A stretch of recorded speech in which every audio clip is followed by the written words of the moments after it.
Takana Taka Yesu Uyima Sekana Uyima Seka Yesu Yesu Yima Ayima Ayima Tachicha Uyila Tachi Passe na tiomite se uwe se abayo to sambe ale shatira kon imanete Yesu ayu na wambe kuabe Yesu ayu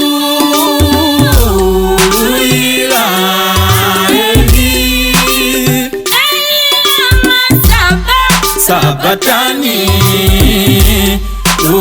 Uyimama Uyimama Uyimata Yesu peshatira koye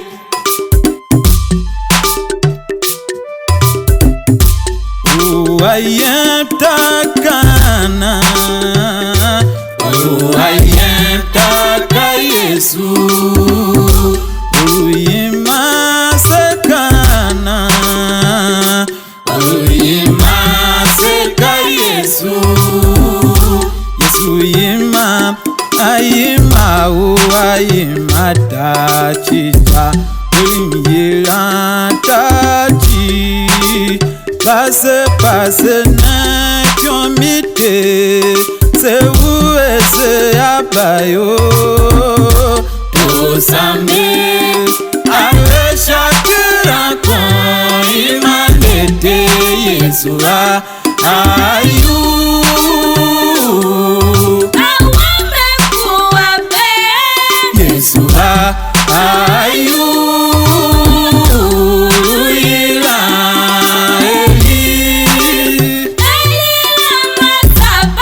Sabatani Uyimama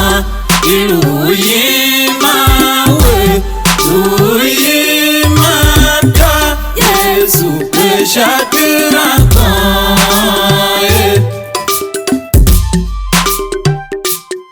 Elayasena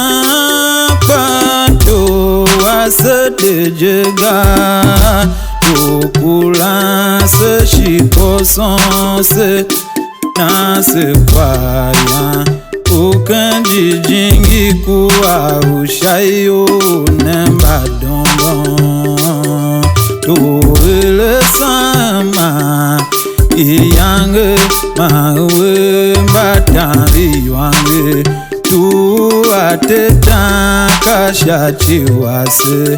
Ahumbe ngadipe wese yoju akule yo uwese apate uwese nete ne akula yo chine one yochi tadi yo edona awese peyon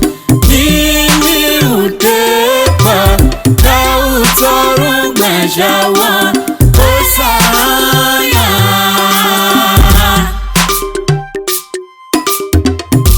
Aeta wasedo nenge Oiwado asheyumu wanga waile yase Tambito asheku ashi Waya wasekpado nsavasato me atewe pamayange me bejega yolitiwe o pona isha vase wachami miyonse uwese nente dadiado edona kautorun Shalom Hosanna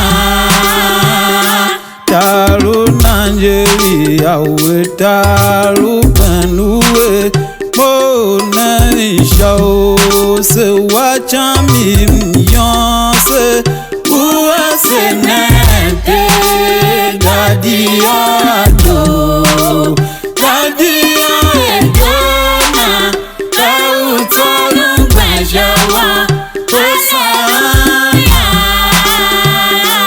uri African mani chiete oh na show se wacha mi yonse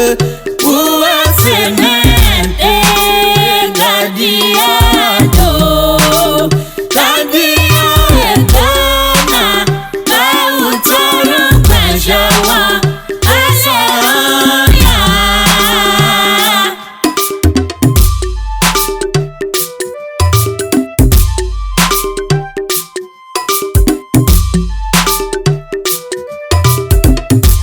Ibadan Osu Shate Ibadan Osu Shate lo Ibadan Osu Shate lo Ibadan Osu Shate lo Awere Shimasha Ibadan Osu Shate Ibadan Osu Shate lo Ibadan Osu Shate lo Ibadan Osu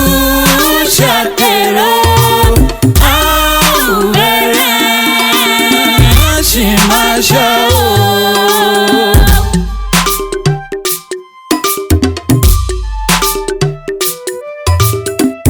Ibadan Osu Shate Ibadan Osu Shate lo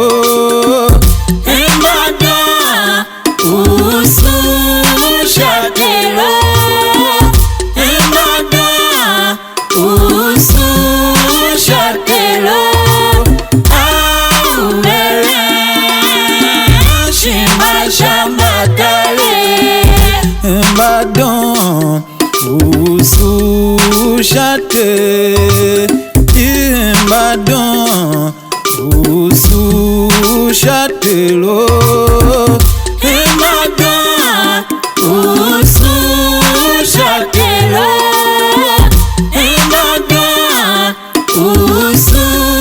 Shate lo Awere Shimasha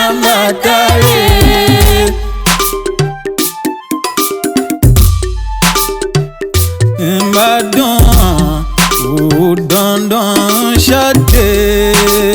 Ibadan Odandan Shate lo Ibadan Odandan Shate lo Ibadan Odandan Shate lo Sodandan Shate Tosezuwa Ibadan Odandan Shate Ibadan Odandan Shate lo Ibadan Odandan Shate lo Ibadan Odandan Shate lo Sodandan Shate Tosezuwa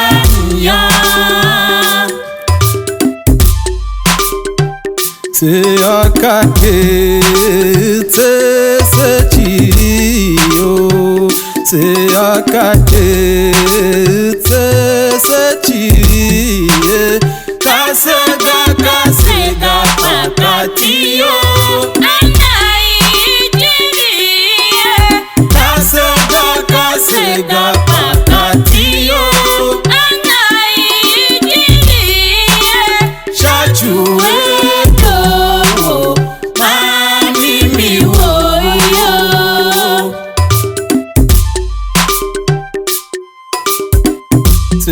akatetse sechiviyo, akatetse